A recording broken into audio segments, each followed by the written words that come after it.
Dear students, अस्सलाम वालेकुम।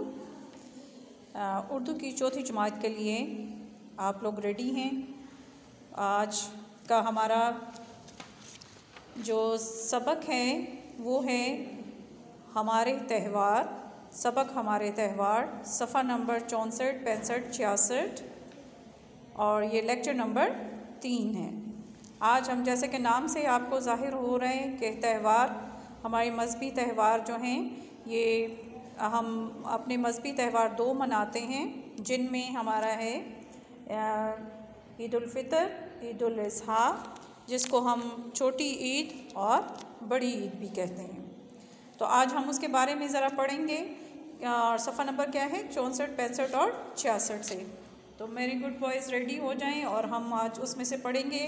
Okay, उसमें जो डिफ़िकल्ट वर्ड्स आ रहे हैं उनमें है त्यौहार, खुशी का दिन, जश्न, जोश व खरोश, वलवला, जज्बा, सकाफ़त, तहज़ीब और यकजहती, इत्तफ़ाक़, इत्तेहाद, ईदगाह, आबादी के बाहर जहाँ ईद की नमाज़ पढ़ी जाए, अमल दखल, इख्तियार, भाईचारे, मेल जोल, दोस्ती, बांटना, तकसीम करना, इख्तिताम, आखिर, ख़ात्मा, फितराना, ईद की नमाज से पहले गरीबों में दी जाने वाली रकम को फितराना कहते हैं। जो ईद की नमाज से पहले गरीबों में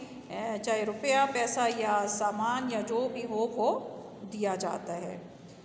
नंबर 11 है हमारे पास आखिरी अशरे, यानी महीने के आखिरी 10 दिन, इफ्तारी, रोज़ा खोलना, इफ्तार करते हैं जब रोज़ा खोलते हैं, जामे मस्जिद, जहाँ जुमे की नमाज अदा की जाए उसे जामा मस्जिद कहते हैं। फातिहा, कुरान शरीफ पढ़कर मुर्दों की रूह को सवाब पहुँचाना। तो फातिहा पढ़ी जाती है मुर्दों के लिए ताकि उनको सवाब पहुँचे। वसूल, जो मिल गया हो, वसूल कर लेना, जो मिल गया हो। उम्मत, वो जमात जो किसी पैगंबर के लिए पैरो हो, जो यानी कि पैरोकार हो, जो किसी पैगंबर के पीछे हों। रुख, तरफ, जानिब, कबल, पहले, रंगीन, रंग बरंगे, पेश पेश, आगे आगे, समा, रौनक, लुत्फ़। उम्मीद है आपको ये डिफ़िकल्ट वर्ड्स पढ़ने आ गए हैं। ये डिफ़िकल्ट वर्ड्स आपको आ जाएंगे तो आपको चैप्टर पढ़ना आसान हो जाएगा। तो आज के चैप्टर में हम मेरे गुड बॉयज़ सफ़ा नंबर खोलेंगे 64 और 65 से हम पढ़ना शुरू करेंगे। तो यूँ तो पूरे मुल्क में त्यौहार बड़े जोश व खरोश से मनाए जाते हैं, लेकिन सूबा खैबर पख्तूनख्वा में कई त्यौहार बड़े शान और अकीदत से मनाए जाते हैं। यहाँ के त्यौहारों में सकाफ़त को ख़ास अमल दखल है, भाईचारे की फ़िज़ा भी बरकरार रहती है। अब दूसरा हमारे पास पहला हमारे पास क्या आ गया? ईद उल फ़ितर। तो ईद उल फ़ितर जैसे ही चाँद नज़र आता है, चाँद रात होती, चाँद नज़र आता है, मस्जिदों में ऐलान हो जाता है कि चाँद नज़र आ गया है, सुबह ईद होगी। तो बच्चों और बड़ों के लिए खुशी का समा होता है और सब जो है वो ईद की नमाज के लिए तैयारी में लग जाते हैं। रमज़ानुल मुबारक के महीने के अख्ताम पर शवाल का चाँद नज़र आते ही लोग खुशियाँ मनाना और बांटना शुरू कर देते हैं।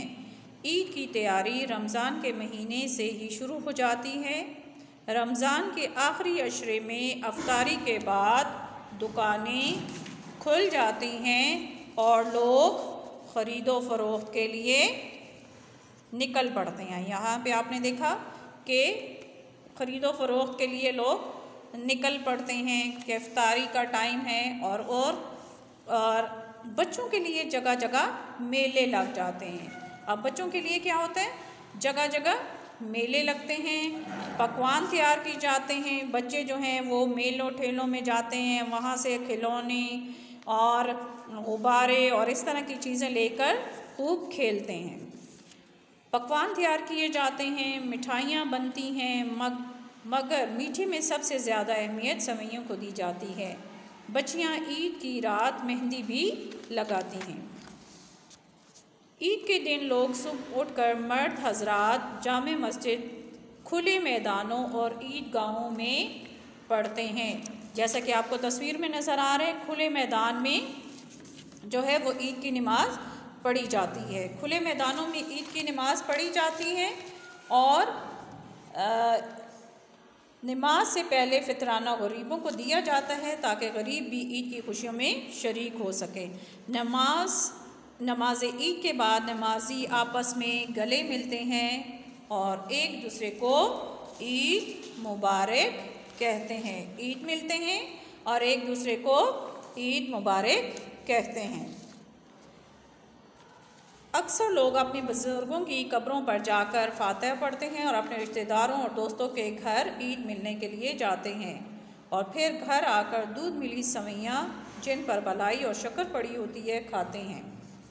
मेहमानों को भी सेवइयाँ पेश की जाती हैं। नए नए कपड़े पहने हुए बच्चे बड़ों को मुबारकबाद देकर ईदी वसूल करते हैं। बच्चे जगह जगह लगे हुए मेलों में चले जाते हैं जहाँ रंग बिरंगे खिलौने और बिकते हैं। तरह तरह के झूले लगे होते हैं। पैसे देकर बच्चे इन झूलों में झूलते हैं और किस्म किस्म के खानों की अशिया के स्टॉल लगे होते हैं जहाँ बच्चे बड़े शौक़ से ख़रीदारी करते हैं। अब आ जाते हैं, हमारे पास आ गया है ईद उल अज़हा। तो ईद उल अज़हा में बच्चे क्या करते हैं, ईद उल अज़हा में ईद की नमाज़ पढ़ते हैं, एक दूसरे को मुबारकबाद कहते हैं, चाँद नज़र आता है और सबको ईद मुबारक कहते हैं और फिर एक दूसरे के गले मिलते हैं, ईद मुबारक कहते हैं और ईदगाह में सबसे पहले मस्जिद में भी और ईदगाहों में जाते हैं लोग और ईदगाह में जाकर नमाज़ पढ़ी जाती है और फिर एक दूसरे के गले मिलते हैं और फिर तरह तरह के जानवर ख़रीदे जाते हैं जिनमें बकरे, बैल, ऊँट और गाय, बैल वग़ैरह ख़रीदा जाता है। मुख्तलिफ़ जानवर उम्मत हज़रत मोहम्मद हर साल 10 ज़िलहज को ईद उल अज़हा या ईद कुर्बान मनाती है। हज़रत इब्राहीम अपने बेटे हज़रत इस्माईल को अल्लाह की राह में कुर्बान करने की याद को ताज़ा करते हैं। बड़ी ईद पर लोग सुबह सवेरे नए कपड़े पहनते हैं और क्या करते हैं, ईद की नमाज के लिए मस्जिदों का रुख करते हैं और नए कपड़े पहनते हैं और नमाज की तरफ रुख करते हैं और अपने अपने घरों की तरफ चल पड़ते हैं और जानवर ज़बह करके सुन्नत इब्राहीमी अदा करते हैं। अक्सर लोग ईद से चंद रोज़ कबल ही शहर में जगह जगह जानवरों की चलती फिरती मंडियों से कुर्बानी के लिए जानवर ख़रीदते हैं। इन जानवरों को खूब सजाया जाता है और इनके ऊपर रंगीन दुपट्टे, चादरें और फूल डालकर सींगों को तेल से चमकाकर मेहंदी लगाकर ज़ब्बा के लिए ले जाया जाता है। बच्चे खासे पुरजोश दिखाई देते हैं। इन जानवरों की खिदमत में पेश भी होते हैं। ये समा बड़ा अजीब होता है। हर गली मोहल्ले से सजे सजाए जानवर निकलते हैं। कुर्बानी होते ही उनके 3 हिस्से बना दिए जाते हैं और गोश्त की तकसीम की हो जाती है। हर घर से टिक्के, शामी कबाब, कढ़ाई की खुशबू आ रही होती है। अगर कोई सुबह ईद मिलने जाए तो मसालेदार छोले उनके आगे रख दिए जाते हैं और सारा दिन ईद मिलन में टिक्के वग़ैरह पेश किए जाते हैं। तो आपको इस चैप्टर की समझ आ गई होगी। उम्मीद करती हूँ सब बच्चों को इसकी समझ आ गई है, मुश्किल अल्फाज की भी समझ आ गई है। ओके, अल्लाह हाफ़िज़।